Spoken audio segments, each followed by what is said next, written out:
એક ટાઈમ હતો જ્યારે લાઈફ બહુ લાઉડ હતી. Plans, society, expectations, constant movements. અને પછી ક્યાંક 45 પછી લાઈફ શાંત થવા લાગે છે. એટલા માટે નહીં કે હવે કશું કરવાનું બાકી જ નથી રહ્યું, પણ એટલા માટે કારણ કે આપણે એટલું તો કરી જ લીધું છે કે ફાઇનલી આપણે પોતાને સાંભળવાનું શરૂ કરીએ છીએ. The noise of proving, chasing, એક્સપ્લેનિંગ ધીમે ધીમે શાંત થતો જાય છે અને એક સ્પેસ ક્રિએટ થાય છે. જો તમને પણ લાગ્યું હોય કે 45 પછીનું જીવન કંઈક અલગ લાગે છે, તો આ વિડીયો તમારા માટે છે.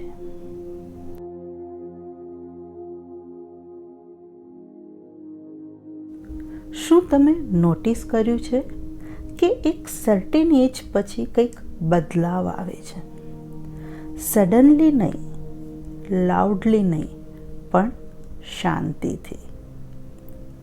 45 પછી લાઈફ એટલી નોઇઝી નથી ફીલ થતી જેટલી પહેલાં હતી. દોડધામ એટલી જરૂરી નથી લાગતી. લોકોના ઓપિનિયન્સ એટલા ઇમ્પોર્ટન્ટ નથી લાગતા.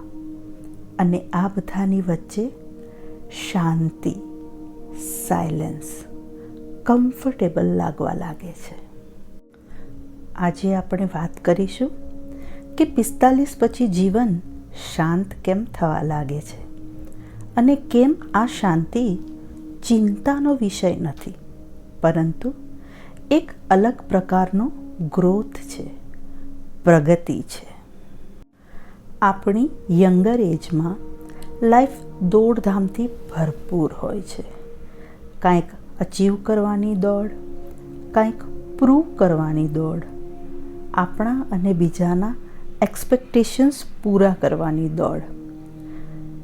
પણ ક્યાંક 45 પછી આપણે ધીમા પડીએ છીએ. એટલા માટે નહીં કે હવે આપણે દોડી શકતા નથી, પણ હવે ફાઇનલી આપણે પોતાને પૂછવા લાગીએ છીએ કે હું કેમ દોડું છું અને ક્યાં. હવે છે ને કોઈને ઇમ્પ્રેસ કરવાની જરૂરિયાત ઓછી લાગે છે. કોમ્પીટ કરવાનું મહત્ત્વ ઘટવા લાગે છે. હવે ગતિ કરતાં શાંતિ વધુ પસંદ આવે છે. અને બસ અહીંથી જીવન શાંત થવાનું શરૂ થાય છે.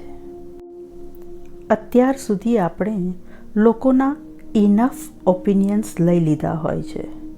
લોકો આપણને શીખવે કે જીવન કેવી રીતે જીવવું, સક્સેસ કેવો હોવો જોઈએ, શું સાચું છે ને શું ખોટું.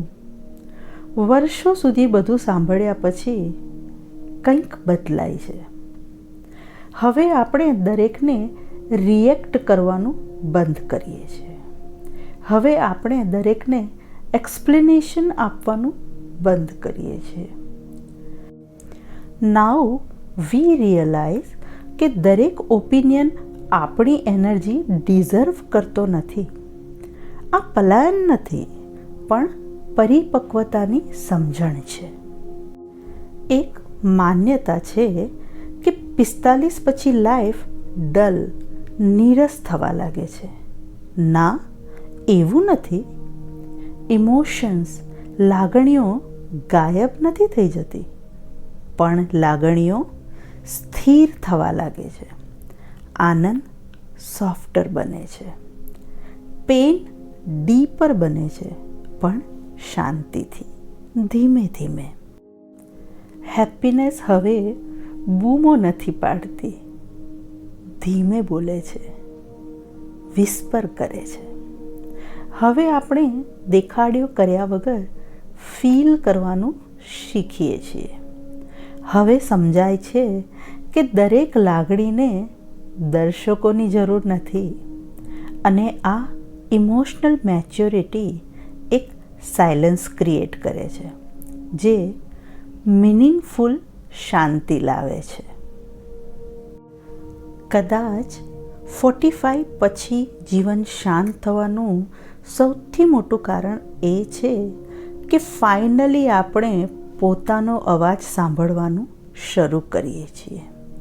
સમાજે બનાવેલી છબી નહીં, પણ અંદરનો અવાજ. નાની નાની વાતોને નોટિસ કરીએ છીએ.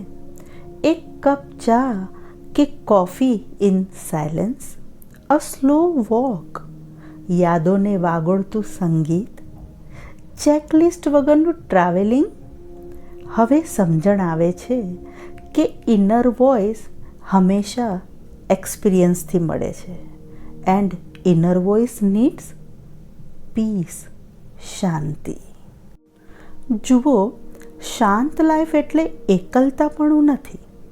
એનો અર્થ છે ઓછા લોકો પણ ઊંડા સંબંધો, ઓછી વાત પણ ઊંડી સમજ, ઓછા પ્લાન્સ અને વધુ પ્રેઝન્સ. 45 પછી જીવન શાંત થાય છે કારણ કે ફાઇનલી હવે આપણને ખબર પડે છે કે શું મહત્ત્વનું છે અને શું નથી.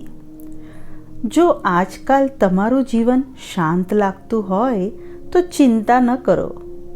You are not fading, but તમે સ્થિર થઈ રહ્યા છો. તમે ઇન્ટરેસ્ટ લૂઝ નથી કરી રહ્યા, પણ તમે ક્લેરિટી મેળવી રહ્યા છો.